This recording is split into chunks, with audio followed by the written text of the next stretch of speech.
Assalamualaikum warahmatullahi wabarakatuh. Alhamdulillahilladzi arsala rasulahu bil huda wa dinil haqq liyuzhirahu 'ala dini kullih walau karihal kafirun. Asyhadu an la ilaha illallah wahdahu la syarika lah wa asyhadu anna Muhammadan 'abduhu wa rasuluhu la nabiyya wa la rasula ba'dah.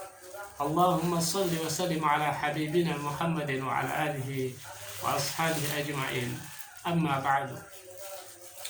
Hadirin yang Allah muliakan, marilah kita senantiasa bersyukur atas nikmat yang Allah berikan kepada kita. Yang Allah berikan nikmat itu Allah tanpa memilih-milih, tanpa memilah, tanpa melihat apa agamanya, tanpa melihat apa sukunya. Tetap Allah memberikan karunia, Allah beri makan, Allah beri minum, Allah beri segala fasilitas dalam kehidupan dunia. Selama manusia itu akan mencarinya, maka insya Allah mereka akan dapatkan karunia Allah Subhanahu wa ta'ala. Nah, salawat dan salam marilah kita curahkan kepada Nabi besar Muhammad SAW. Ini juga adalah perintah Allah. Bersalawat kepada Nabi itu perintah Allah. Disebutkan dalam Al-Quran tentunya. Kita sering mendengarkan bahwa ini, bahkan ini dibaca oleh para khatib-khatib ketika mereka melakukan khutbah. Ketika mereka berkhutbah pada saat mereka berada di atas mimbar, mereka selalu mengucapkan Innallaha wa malaikatahu yusholluna ala nabi alladzina amanu shallu alaihi wasallimu tasliman. Itu dalil. Jadi kita bersalawat kepada Nabi sallallahu alaihi wasallam itu karena atas perintah Allah Subhanahu wa taala. Nah, hadirin yang dimuliakan Allah Subhanahu wa taala, manusia adalah makhluk Allah yang terbaik jika kita bandingkan dengan makhluk-makhluk lainnya. Hatta malaikat sekalipun, malaikat adalah makhluk yang paling taat. Bahkan malaikat dinilai sebagai makhluk yang paling maksum di antara makhluk. Tapi oleh Allah Subhanahu wa ta'ala, manusia dianggap masih yang paling terbaik. Sampai-sampai Allah memerintahkan kepada malaikat untuk menghargai satu ciptaan yang luar biasa, yaitu manusia. Manusia itu cerdas, manusia itu pintar, manusia itu indah, manusia itu gagah. Dan gelar ini sudah sepatutnya mesti dimiliki oleh manusia. Tapi ternyata ada juga manusia yang bisa derajatnya turun ke bawah sehingga menjadikan dia hina. Ada juga manusia seperti itu. Nah, olehnya itu manusia insya Allah derajatnya bisa lebih tinggi dari malaikat, bahkan bisa lebih mulia dari malaikat. Itu manusia. Nah, hadirin dimuliakan Allah Subhanahu wa ta'ala, berkaitan dengan manusia ini terbagi dari beberapa golongan umat. Tentu banyak kalau kita hitung dari turunannya dari Nabi Adam alaihissalam hingga Rasulullah sallallahu alaihi wasallam. Nah, di antara umat-umat itu Allah Subhanahu wa ta'ala ada satu umat yang kemudian menjadi umat yang diutamakan oleh Allah, tapi dengan beberapa syarat. Jadi Allah memberikan keutamaan umat itu dengan syarat-syarat tertentu, khususnya kita sebagai umat Nabi Muhammad SAW. Ada 3 hal yang menjadikan kita utama dari umat-umat sebelumnya, umat-umat yang lain. Ini dijelaskan oleh Nabi Sallallahu Alaihi Wasallam dalam tafsir Ibnu Katsir.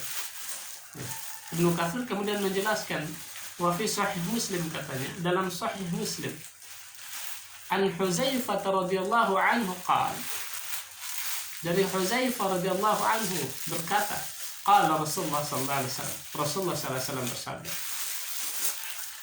fuddilna 'ala an-nasi bi thalathin. Kita diutamakan atas umat-umat yang lain, kata Rasulullah. Jadi Rasulullah sampaikan kepada sahabatnya, kita diutamakan atas umat-umat yang lain itu karena 3 hal. Pertama, ju'ilat sufufana ka sufufil malaika.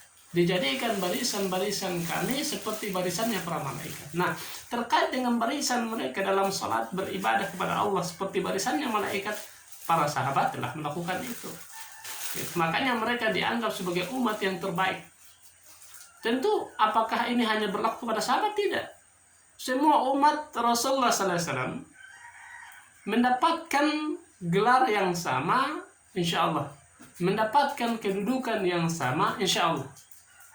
Dan mereka juga termasuk golongan yang masuk dalam kategori diutamakan karena 3 hal tersebut. Nah, mereka diutamakan karena 3 hal tersebut. Tadi yang pertama adalah barisan soft mereka ketika melaksanakan perintah Allah seperti barisannya para malaikat. Dan malaikat itu luar biasa. Malaikat adalah makhluk yang taat, makhluk yang dinilai suci, makhluk yang maksum. Mereka tidak pernah membangkang perintah Allah. Sekali diperintah, mereka langsung melaksanakan perintah Allah. Dan mereka tidak pernah melawan perintah Allah. Mereka selalu bertasbih kepada Allah. Mereka selalu beribadah kepada Allah Subhanahu wa ta'ala. Wa inna lanahnu shafun. Kata Allah, mereka selalu berbaris di hadapan Allah. Mereka selalu bertasbih kepada Allah Subhanahu wa ta'ala. Mereka beribadah, mereka merapatkan barisan mereka, dan mereka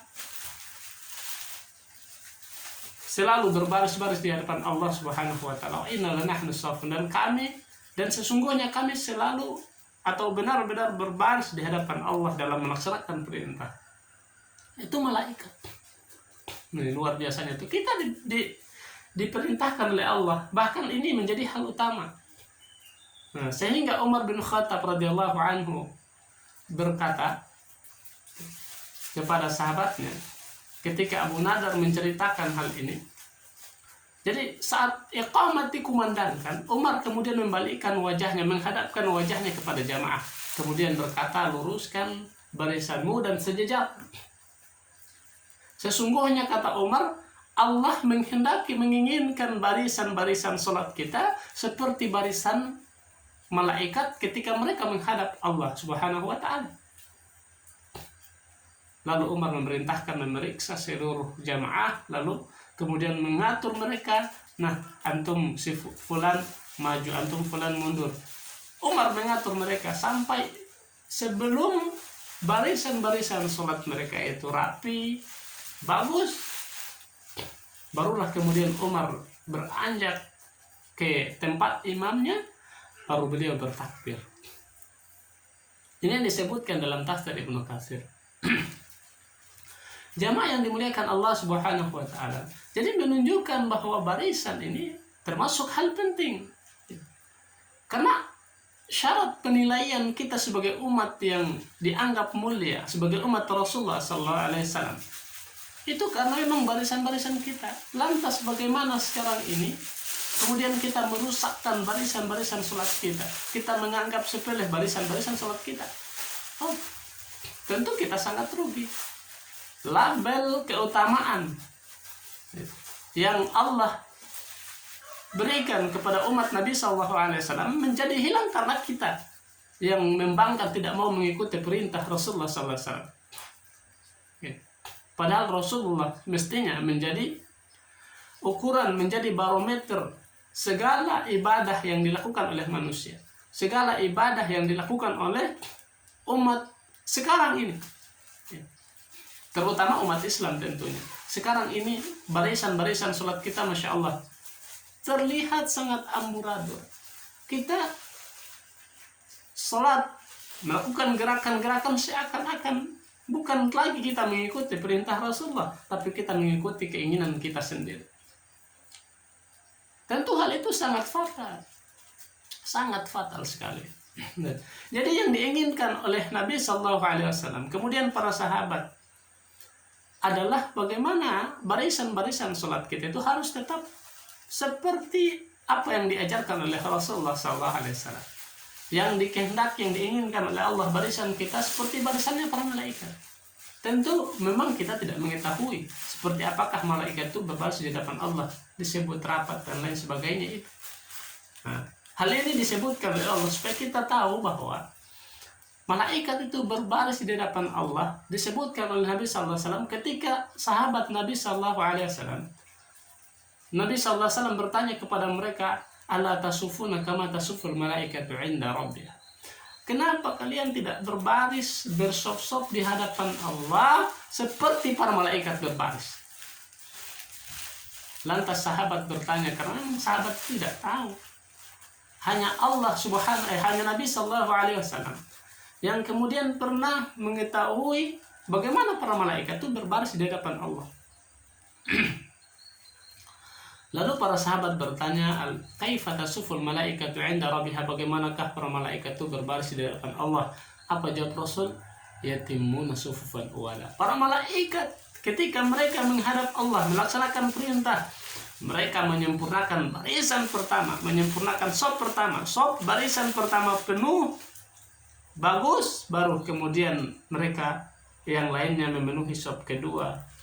Seperti itu pula, sempurnakan sop kedua, lalu sop ketiga, sop keempat, dan sop-sop seterusnya. Yang kedua, yatarasuna fi safia, ini mereka rapat dalam barisan. Rapat dalam barisan. Seiring dengan ini, Nabi SAW menegaskan celah-celah saf itu harus disambung supaya setan yang menurut Nabi seperti kambing hitam yang lewat di celah-celah barisan itu dia tercegat begitu. Dia tercegat. Hal ini dilakukan untuk menghindari potensi kerusakan sholat kita. Karena sawfu sufufakum fa inna tasfiyat tasufuf min tamamis shalah.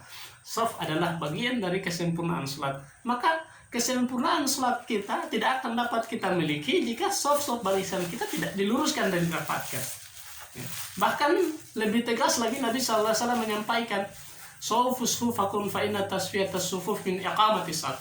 Seluruskan dan rapatkan barisan sholat kalian, sop-sop barisan sholat kalian, karena meluruskan, merapatkan barisan dalam sholat bagian dari tegaknya sholat. Nah, seakan-akan sholat kita jadi runtuh kalau kita tidak memperhatikan barisan sholat kita. Ini yang sekarang ini terabaikan, seakan-akan ini terlupakan oleh umat manusia sekarang.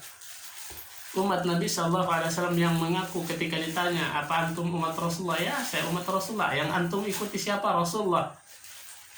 "Apa antum yakin kepada Allah?" "Ya, yakin." Kalau begitu, kalau engkau nyatakan engkau cinta kepada Allah lalu mengikuti Rasulullah, maka dengarkan ayat ini, "Qul in kuntum tuhibbunallah." Katakanlah jika engkau cinta kepada Allah, maka fattabi'uni, ikuti Rasulullah. Salat, sallu kama ra'aitumuni usalli, salatlah engkau sebagaimana melihat Rasulullah sallallahu alaihi wasallam salat. Itu yang menjadi contoh. Maka fattabi'uni, kalau kita mau mendapatkan cinta Allah, mendapatkan maghfirah, ampunan Allah, syaratnya satu, yakni ikuti Rasulullah sallallahu alaihi wasallam. Kalau sudah mengikuti Rasulullah, tentu kita akan mendapatkan cinta dari Allah. Bahkan yaghfir lakum dzunubakum, dosa-dosa kita diampuni oleh Allah Subhanahu wa taala. Hadirin yang dimuliakan Allah Subhanahu wa taala. Jadi kita diperintahkan untuk belajar kepada malaikat. Bagaimana cara mereka beribadah, melaksanakan perintah Allah. Bagaimana mereka beribadah di hadapan Allah. Karena yang kita hadapi ini Allah, bukan manusia. Dengan presiden, dengan gubernur, dengan anggota dewan saja, dengan bupati saja, kita begitu menghormati mereka. Ketika kita datang harus dengan pakaian yang bersih, harus dengan cara langkah kita yang tepat, tutur kata kita yang baik, yang lembut. Kalau tidak, kita tidak akan diterima. Apalagi yang kita datangi, yang kita sembah, yang kita sujudi, yang kita hadapi adalah Allah, pencipta kita, yang menciptakan presiden, yang menciptakan gubernur, yang menciptakan bupati, yang menciptakan seluruh orang-orang yang kaya di dunia, yang menciptakan seluruh sultan dan raja-raja di dunia. Kita tidak kemudian mau menghormati Allah pencipta kita. Tentu tidak. Tetap kita harus menghormati. Kalau Allah memerintahkan ibadah yang kita lakukan, sop-sop barisan kita harus rapi, rapat, bagus, indah, maka kita harus lakukan itu.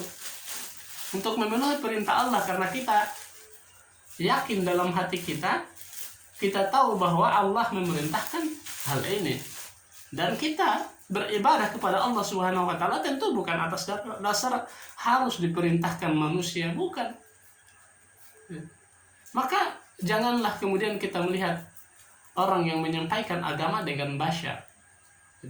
Karena kalau kita lihat dengan basyar, kita akan menganggap manusia tersebut sama dengan kita. Ya, hakikatnya memang manusia itu sama dengan kita. Dia makan, kita makan, dia minum, kita minum, sama, basyar. Bahkan dia berhubungan biologis, kita berhubungan biologis. Tapi ketika ada yang menyampaikan agama, maka yang dilihat adalah ucapan-ucapannya, apakah itu keluar atas perintah Allah, apakah dia keluar atas ajaran Nabi Sallallahu Alaihi Wasallam atau tidak. Jadi yang kita bicarakan ini hadis Nabi, yang kita bicarakan sunnah Nabi, yang kita bicarakan perintah Nabi Sallallahu Alaihi Wasallam, yang kita bicarakan adalah perintah Allah Subhanahu Wa Taala.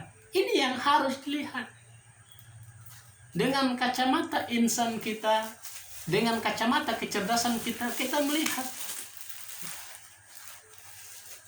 kita mengikuti perintah Allah berdasarkan pemahaman keilmuan kita dalam memahami agama. Bukan atas dasar melihat siapa yang menyampaikan agama, tetapi yang kita lihat apa isi yang disampaikan, itu yang dilihat. Jadi kita kembali ke tadi, kita harus belajar kepada malaikat. Malaikat adalah makhluk yang maksum, yang suci. Insya Allah dengan mempelajari cara malaikat seperti itu akan terpercik juga kemaksuman, kesucian dari Allah Subhanahu wa Ta'ala. Hadirin yang dimuliakan Allah Subhanahu wa Ta'ala, berdasarkan apa yang saya sampaikan, mudah-mudahan dapat kita pahami pentingnya melaksanakan ibadah sesuai dengan perintah Allah, sesuai dengan yang dikehendaki Allah Subhanahu wa Ta'ala. Tapi sebelumnya, ana mau sampaikan 3 hal tadi itu.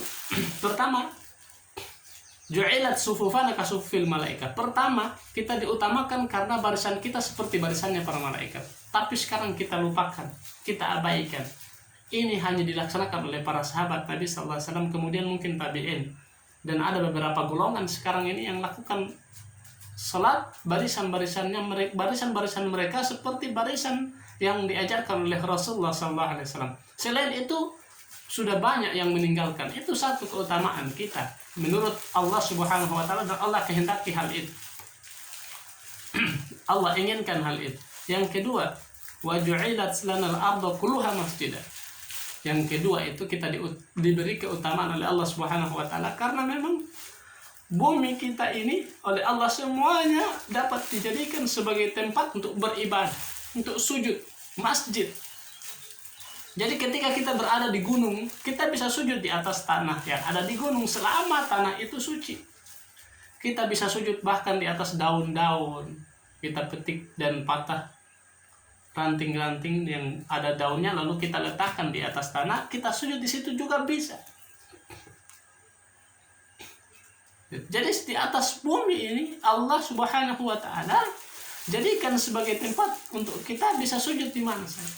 Asalkan tempat-tempat sujud yang dimaksud itu bersih, suci, terbebas dari najis, dari hadas, dari najis. Berbeda dengan umat-umat terdahulu. Mereka harus beribadah di mihrab-mihrab mereka, di tempat-tempat peribadatan mereka. Tapi umat Nabi Sallallahu Alaihi Wasallam luar biasa. Allah memberikan keleluasaan untuk mereka bertasbih, beribadah kepada Allah. Wa turbatuha tuhuran. Yang ketiga, tanahnya dijadikan sebagai alat untuk bersuci. Tanahnya suci dan menyucikan. Nah, kita bisa bersuci dengan tanah yang ada di atas bumi ini. Ketika air tidak ada, kita bisa bertayamum untuk melaksanakan ibadah. Jadi, Masya Allah, kita diberikan keutamaan karena 3 hal itu. Nah, terkait dengan tanah, orang banyak sudah melakukan. Ketika mereka tidak mendapatkan air, mereka bertayamum. Sujud di atas tanah, di mana saja mereka berada, mereka telah lakukan. Tapi yang satu ini, ju'ilat sufufana kasufil malaika, seakan-akan terabaikan, terlupakan. Karena banyak sekali realitas yang kita lihat di masjid-masjid, bahkan imam-imam yang kemudian memerintahkan untuk meluruskan dan merapatkan saf, ketika mereka jadi makmum justru mereka yang kemudian menolak, tidak mau meluruskan barisan. Padahal imam dipilih sebagai wakil Allah yang harus diikuti perkataan mereka, tapi mereka juga harus tahu ketika mereka berkata mereka harus melaksanakan. Jangan sekedar berucap sufu sufakum fa inna taswiyatas sufufin tamami shalah. Seperti itu yang kita dengarkan kebanyakan masjid, tapi yang kita inginkan apa yang diucapkan dapat dilaksanakan. Dapat dilaksanakan, dan imam memiliki wewenang untuk mengajarkan, untuk memerintah jamaah, untuk mengatur jamaah supaya barisan sholat itu menjadi indah, bagus. Gitu. Itu yang diinginkan oleh Allah, karena innallaha jamil yuhibbul jamal. Allah itu indah dan sangat mencintai keindahan. Dan kerapihan insya Allah itu bagian dari keindahan. Semoga apa yang saya sampaikan dapat kita pahami, dapat kita laksanakan insya Allah. Mohon maaf, bukan mengajari, tapi kita belajar. Sebagai umat Rasulullah SAW punya tanggung jawab untuk basyiran wa nadhir, untuk menyampaikan kabar gembira dan memberi peringatan. Jadi semata-mata ini bukan apa, tapi kita mengikuti perintah Allah Subhanahu wa taala dan perintah Nabi Shallallahu Alaihi Wasallam untuk menasihati dalam kebaikan, untuk saling memperingati, untuk memesan supaya kita ini menjadi orang-orang yang sabar dalam melaksanakan perintah Allah. Jadi mari kita tutup dengan doa kafaratul majlis. Semoga apa yang kita sampaikan diterima oleh Allah dan Allah memberikan kita kemudahan, lalu Allah lindungi kita dari ilmu-ilmu yang tidak bermanfaat. Subhanakallahumma wa bihamdika asyhadu an la ilaha illa anta astaghfiruka wa atubu ilaik. Wassalamualaikum warahmatullahi wabarakatuh.